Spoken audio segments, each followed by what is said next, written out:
Muito bem! E aí, como que está? Você está bem? Espero que você esteja muito bem. Ou então fique melhor ainda depois desse vídeo, depois da nossa conversa. As pessoas querem saber como se tornarem aceitas por Deus. As pessoas querem entender como que funciona esse caminho aberto para Deus. Se você conseguir encontrar a resposta, se você entender e acreditar qual é a resposta para esta questão, caminho aberto, caminho livre e aberto para Deus. Tem um texto aqui que eu gostaria de compartilhar com você, de uma parábola que Jesus contou já no final do seu ministério, quando ele estava se preparando para o momento da crucificação. É a parábola das bodas. Ele diz aqui no capítulo 22, no verso 2: O reino dos céus é semelhante a um rei que celebrou as bodas de seu filho. Que esse rei é Deus e que as bodas de seu filho é Jesus Cristo, porque Jesus Cristo é o Filho de Deus. O reino dos céus é semelhante a um rei que celebrou as bodas de seu filho. Enviou os seus servos a chamar os convidados para as bodas e estes não quiseram vir.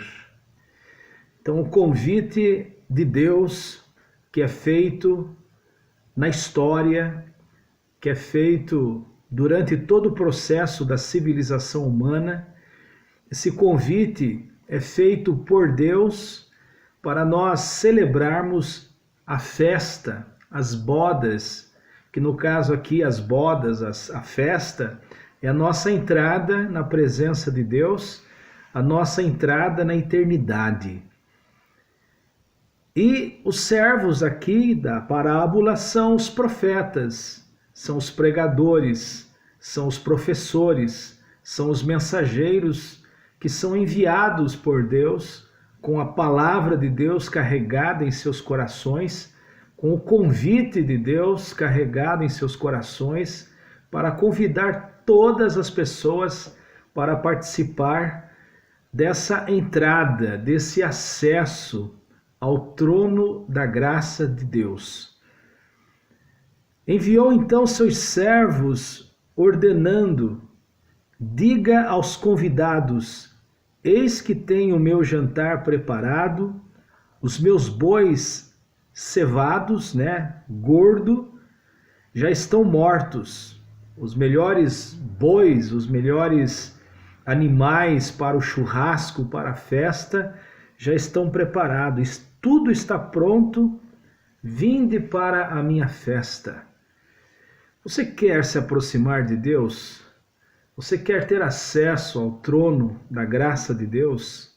Você quer ser salvo, ter a sua alma salva, a sua alma purificada, limpa, perdoada diante de Deus? Você quer ter a plena certeza de que você é aceito e recebido por Deus? Este é o convite de Deus. Ninguém mais do que o próprio Deus quer que você e eu estejamos na sua boda, na sua festa, no casamento do seu Filho Jesus Cristo.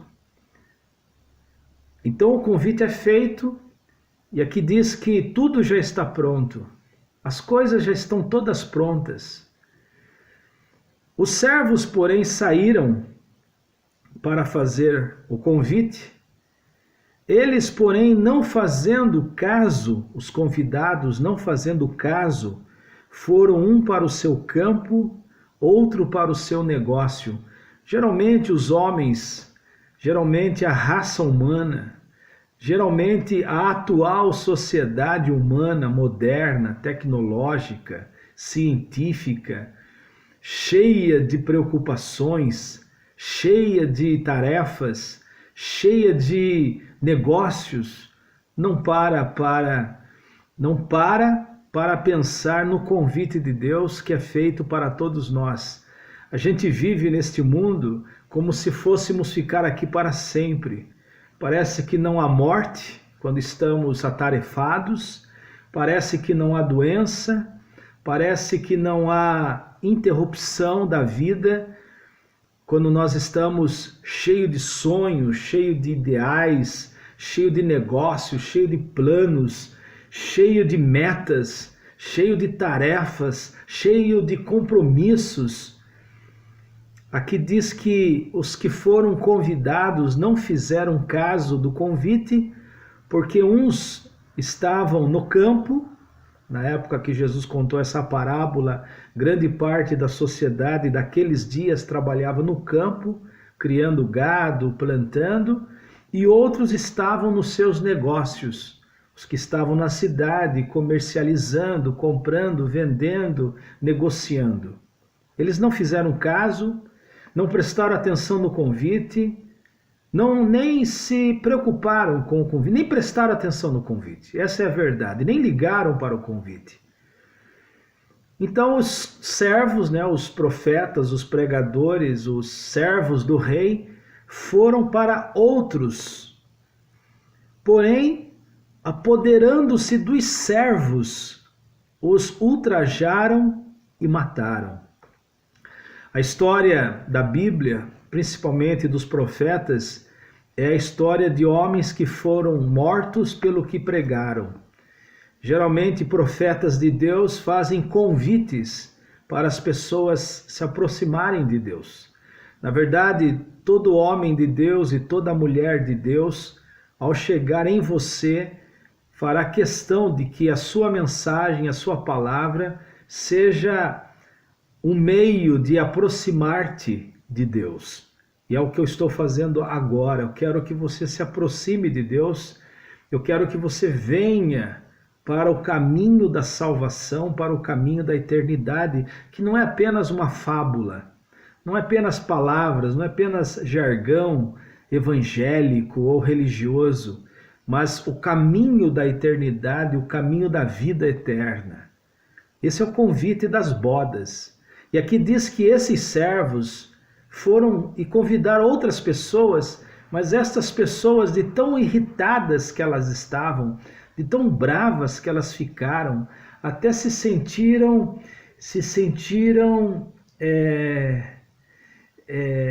provocadas pelo convite.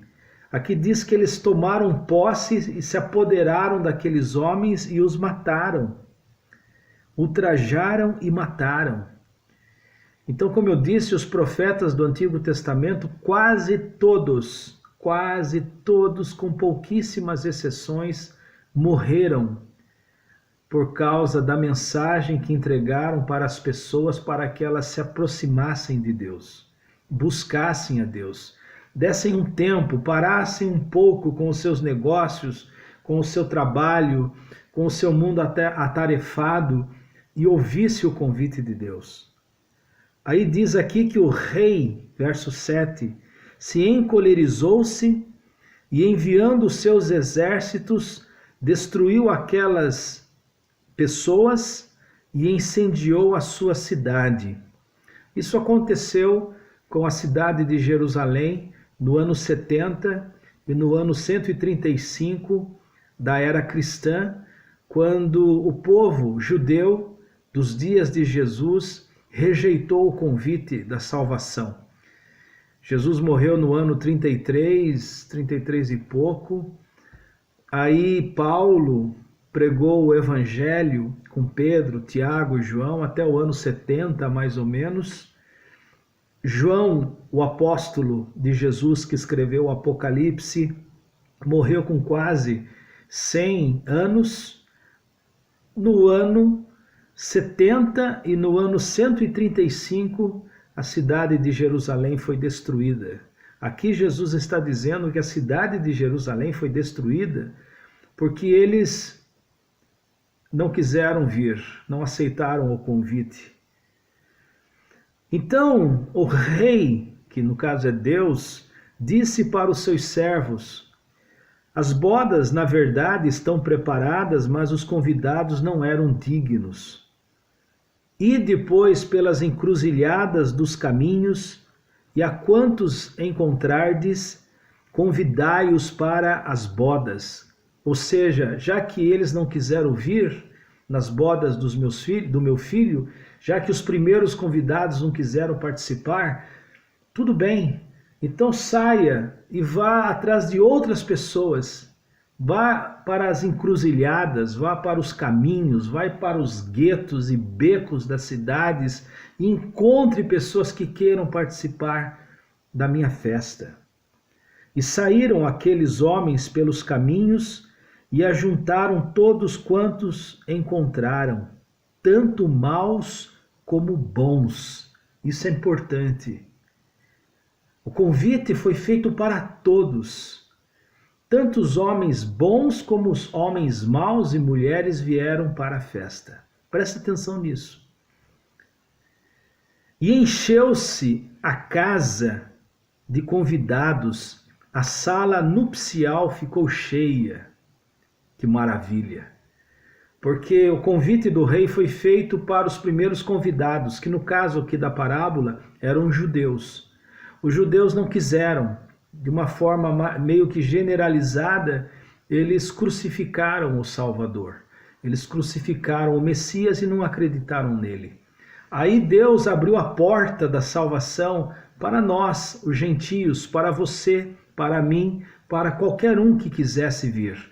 Tanto maus como bons, porque a questão da salvação e a questão da aproximação de Deus não depende de bondade ou maldade, não depende disso.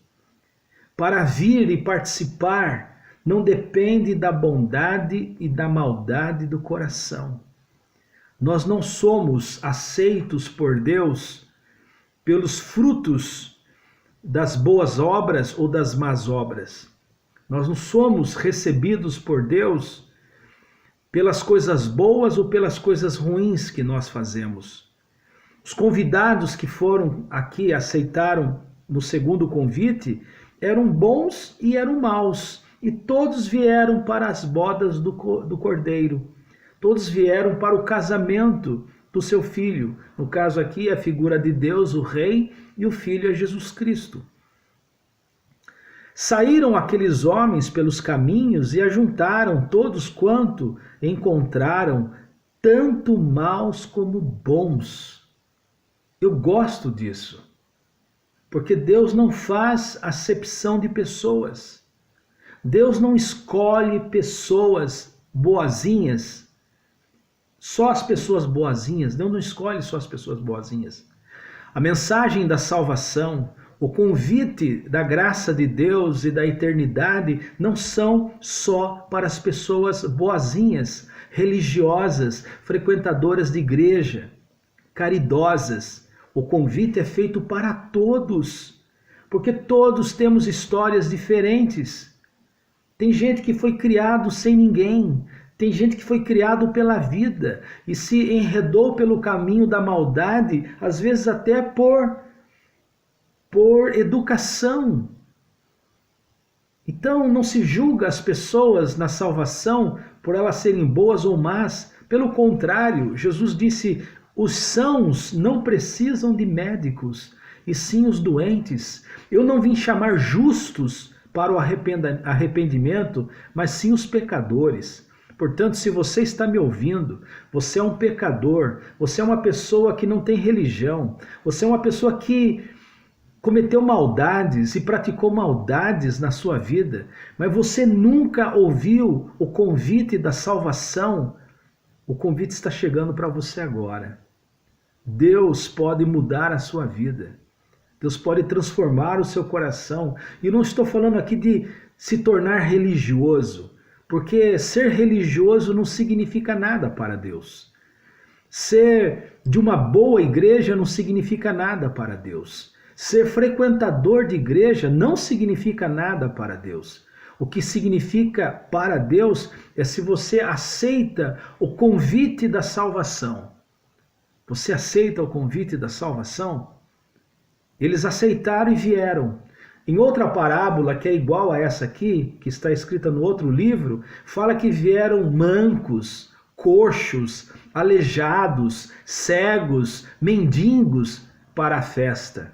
Todo tipo de pessoa. Então não importa se você é religioso ou não, se você é rico ou não, se você é uma pessoa bondosa ou não, se você é caridosa ou não, se você é uma pessoa que teve uma boa influência ou não teve. A questão é saber se você aceita ser convidado e participar. Se você aceita agora, se você quer agora. Quando o rei saiu da sua sala, do seu quarto, do seu aposento e foi para a sala de festa, o rei entrou para ver os convivas, para ver os convidados, viu ali um homem que não trajava veste nupcial.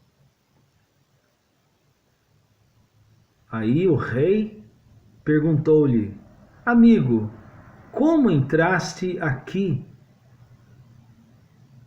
Como entrastes aqui sem teres roupa nupcial?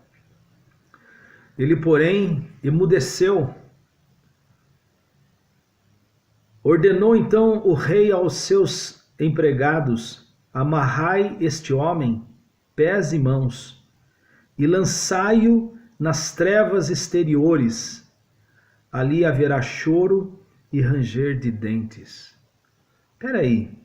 Quando o rei saiu do seu quarto, dos seus aposentos e foi ver a festa, foi cumprimentar os convidados, ele viu um homem que não estava vestido com roupa nupcial, roupa de casamento. Por quê? Qual é o significado dessa passagem, deste momento? É que nos dias que Jesus contou essa história, quando um rei, quando um monarca fazia uma festa, ele mesmo fornecia para os convidados as roupas para as pessoas participarem. Ora, nós estamos falando de um rei, nós estamos falando de um monarca. Jesus está contando essa parábola e as pessoas sabiam do que ele estava falando, porque nos dias de Jesus tinha o rei Herodes, tinha o imperador César, muitas cidades tinham reis e eram homens ricos, poderosos, cheios de dinheiro, de ouro, de poder. Então, quando um rei fazia um banquete para o seu filho, para que ninguém tivesse desculpa para ir no casamento porque não tinha roupa adequada, você já ouviu essa desculpa, né? Até nos dias de hoje, as pessoas, quando são convidadas para um casamento, elas querem comprar uma roupa bonita, elas querem ir bem apresentadas, e tem gente que não vai porque não tem roupa bonita. Nos dias de Jesus, o rei que fazia uma festa de casamento para o seu filho, para que ninguém dissesse que não poderia ir por causa que não tinha roupa, o rei tinha um closet para os convidados, com todas as roupas lindas e magníficas e maravilhosas que ele podia ter. Era prazer do rei, era orgulho para o rei, era uma sensação de honra para o rei poder fornecer para os convidados a própria roupa, para que todo mundo ficasse belo, para que todo mundo ficasse bonito, para que todo mundo ficasse bem vestido. Era honra para o rei, era um motivo de alegria, de orgulho para o rei. Só que o rei entra e está todo mundo bem vestido e todo mundo alegre e existe música no ar e dança no salão e gente comendo. E o rei vai mesa por mesa cumprimentar os convidados. Lembre-se, ele não queria saber quem era bom ou quem era mau. O rei Ele queria saber se todos estavam bem vestidos, se todos estavam participando da festa, se todos estavam comendo, se todos estavam se alegrando. Ele não queria saber quem era bom e quem era ruim, de onde tinha vindo, porque ele sabia que a maioria das pessoas que estavam ali tinham sido convidadas pela segunda vez do convite inicial. De modo que ele não sabia quem eram as pessoas de fato e nem queria saber. O que ele queria fazer era uma festa bonita para o seu filho. Então, os primeiros convidados do qual ele conhecia não quiseram vir. Mas o segundo, o pessoal que foi convidado, o rei sabia que eram pessoas desconhecidas. Não importa, a alegria do rei foi ver todos ali na festa e todos bem vestidos. Até que ele olhou para uma pessoa no meio do salão e percebeu que tinha um cara lá mal vestido. E ele foi lá conversar com o cara. E ele falou: por que você está vestido desse jeito? Por que você se vestiu com essa roupa feia? Aqui diz que o rapaz emudeceu. Qual é o significado disso? Ora, a Bíblia explica a própria Bíblia.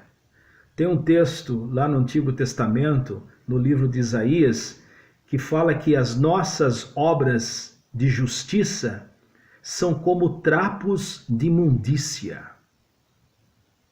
Na verdade, o texto original ali, em Isaías, quando ele fala que as nossas obras de justiça, as nossas melhores obras de justiça são como trapos de imundícia, sabe o que ele está se referindo? Ele está referindo àquele pedaço de pano que a mulher usava em época de menstruação para se limpar. Espera aí, o que está acontecendo aqui? As nossas melhores obras são como trapos de imundícia. As nossas melhores caridades, as nossas melhores ações, as nossas melhores intenções são como trapos de imundícia, são como absorvente feminino usado. É o que a Bíblia está falando. A gente sabe que, como se o texto é trapos de imundícia, se refere ao pano que as mulheres usavam no lugar do absorvente, porque naqueles dias não havia absorvente, está se referindo ao sangue sujo que sai da mulher na época da menstruação. Então quer dizer que aquele homem que estava na festa dos convidados, ali no meio do casamento, ele estava com uma roupa dele própria. E por mais bonita que a roupa dele fosse, não se igualava à roupa do rei. Eu quero terminar fazendo essa aplicação.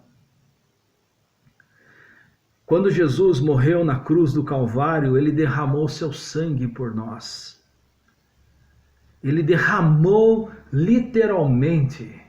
Se eu estivesse ali em frente da cruz, no Monte da Caveira, no Gólgota, eu podia ver aquele madeiro, aquele poste de madeira bruta, escorrendo sangue, o sangue. O sangue escorreu pela madeira da cruz. A Bíblia diz que teve um romano, um centurião romano, que colocou a mão na cruz, que estava próximo da cruz. Ele encostou na cruz e encostou no sangue. Ele olhou para Jesus e disse: verdadeiramente, este é o Filho de Deus. Ele foi coberto pelo sangue. Ele foi coberto pelo sangue. No Antigo Testamento, todas as vezes que alguém queria se aproximar de Deus, ele tinha que levar um cordeiro para o sumo sacerdote. O sumo sacerdote colocava a mão sobre a cabeça do cordeiro e sobre a cabeça do ofertante, e pegava e passava para o cordeiro todos os pecados do ofertante para o cordeiro. Então ele pegava esse cordeiro, entrava no santuário e passava a faca na jugular desse cordeiro, e esse cordeiro era oferecido no lugar do pecador, para o pecador poder ser aceito por Deus.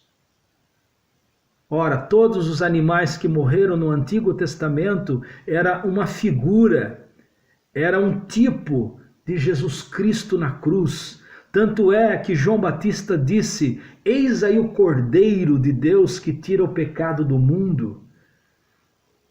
Então eu só tenho uma explicação para esse cara aqui que estava vestido com as roupas próprias. Ele não estava coberto com a roupa do sangue de Jesus. Ele não estava vestido com a roupa do rei, porque o cordeiro, o animal, era oferecido no lugar do pecador para que o pecador pudesse ficar coberto diante de Deus.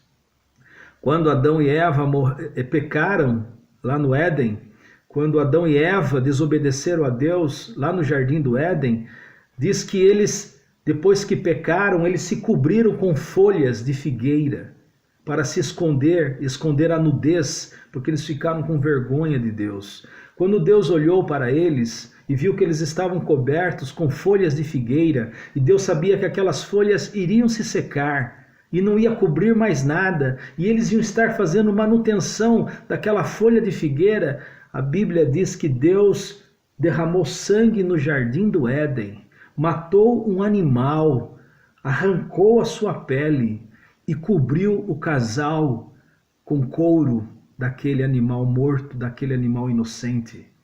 É a figura de Jesus Cristo na cruz do Calvário, que morreu por todos os homens e mulheres, para que fossem cobertos com o seu sangue, fossem cobertos com o seu sacrifício. De modo que eu digo que só existe um caminho para você encontrar Deus. Só existe um caminho para você ser aceito por Deus, aceita por Deus. É o caminho do sangue de Jesus. Ser coberto por este sangue.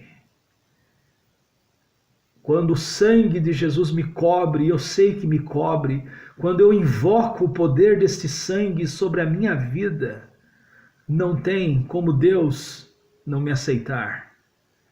Ele não quer saber se eu sou bom ou mau, se eu sou religioso ou pecador.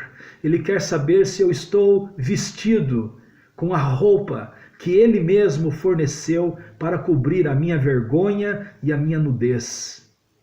Ele não quer saber se eu estou vestido com roupas de folhas de figueira. Elas vão se secar. Religião é isso. Religião é o culto da folha de figueira. Porque você tem que fazer manutenção o tempo todo, sacrifício toda semana, você tem que fazer caridade o tempo todo, você tem que praticar boas obras o tempo todo, mas a Bíblia diz que até as nossas melhores obras são como trapos de injustiça. As nossas melhores obras são trapos imundos diante de Deus, naquele sangue da menstruação. Eu troco o sangue das boas obras imundo, eu troco o sangue da religiosidade, eu troco o sangue da justiça própria pelo sangue do Cordeiro de Deus, pela roupa do Rei. Eu quero a roupa do Rei. Jesus disse assim: eu dou a minha vida, ninguém a tira de mim. Jesus disse também que Deus amou o mundo de tal maneira que deu o seu Filho unigênito para que todo aquele que nele crê não pereça, mas tenha a vida eterna. Então eu convido você, meu querido e minha querida, para você vir até Jesus e confiar no sangue de Jesus e invocar o poderoso sangue de Jesus Cristo sobre a tua vida. Se você se cobrir com o sangue de Jesus, entrar na presença de Deus, não pelas tuas boas obras, pela tua religiosidade, pela tua santidade, pela tua perfeição, pela tua caridade, porque tudo isso não passa de trapos imundos de injustiça. Porque até no fazer caridade a gente faz para se aparecer. Até para fazer caridade a gente faz para que os homens nos glorifiquem. Então não diga que não seja trapo de imundícia, porque é. Por isso que eu preciso estar coberto com o sangue que vem da cruz do Calvário, o sangue do Cordeiro. Eu preciso estar coberto com esse sangue. Eu só entro na festa do Rei, eu só entro no palacete do Rei, eu só entro na vida eterna, eu só entro no céu com a roupa do Rei, o sangue de Jesus Cristo, que me limpa e me purifica de todo pecado. Você pode fazer comigo essa oração se você quiser. Senhor Jesus, eu ouvi a tua palavra, entendi a tua palavra. Não sou justo, não sou perfeito, não sou santo, mas me aceita como teu filho, me aceita na tua presença, ouve a minha oração, porque eu estou entrando em tua presença, coberto pelo sangue do teu Filho Jesus Cristo, com a roupa eterna que o Senhor me cobre. É o sangue de Jesus, é o ato de Jesus na cruz do Calvário. Se você fizer esta oração, meu amigo e minha amiga, eu não tenho a mínima dúvida que você é aceito por Deus. Que Deus te abençoe.